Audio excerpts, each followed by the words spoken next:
પાટણના ભાજપના ધારાસભ્યએ મત સામે વિકાસ કાર્યોની માંગ કરી છે। ધારાસભ્ય લવિંગજી ઠાકોરે મુખ્યમંત્રી ભૂપેન્દ્ર પટેલને પત્ર લખ્યો। રાધનપુરમાં લોકસભામાં મળેલી લીડનો હવાલો આપી તેમણે રજૂઆત કરી। રાધનપુરની જનતાએ જિલ્લામાં સૌથી વધુ લીડ આપી છે, ત્યારે રાધનપુર વિધાનસભા મત વિસ્તારમાં 34,000 કરતાં વધુની લીડ મળી છે। વિસ્તારમાં વિકાસ કામોને વેગ આપવા માટે મુખ્યમંત્રીને રજૂઆત કરાઈ। રોડ, રસ્તા, પાણી, આરોગ્ય અને શિક્ષણ જેવા મુદ્દાનો પત્રમાં ઉલ્લેખ કર્યો છે।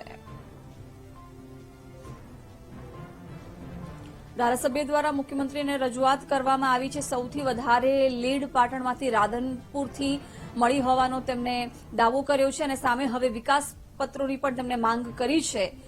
ધારાસભ્ય લવિંગજી ઠાકોરે મુખ્યમંત્રીને રજૂઆત કરી છે।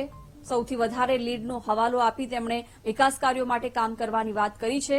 વિગતો સાથે સંવાદદાતા હર્ષદ જોડાઈ ગયા છે। હર્ષદ, શું વધુ વિગતો છે આ અંગે? જિજ્ઞાસા, રાધનપુરના ધારાસભ્ય ભાજપના ધારાસભ્ય લવિંગજી ઠાકોર એક લેટર જે છે તે વિવાદમાં આવ્યો છે। લવિંગજી ઠાકોરે ગુજરાતના મુખ્યમંત્રી ભૂપેન્દ્ર પટેલને એક લેટર લખ્યો છે। તેમાં વિકાસના કામો કરવાની વાત કરવામાં આવી છે।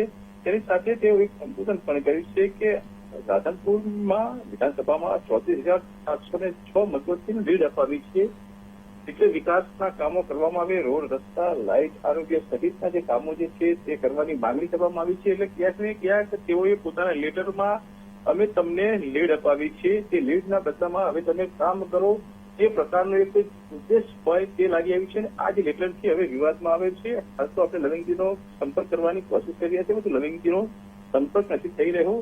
પરંતુ આ લેટર જે છે તે ક્યાંક ને ક્યાંક રાધનપુરના ભાજપના ધારાસભ્ય લવિંગજી ઠાકોરની એક મોટી ફજેતી કરી રહ્યો છે। જી જિજ્ઞાસા। બિલકુલ હર્ષદ, આભાર જાણકારી આપવા બદલ।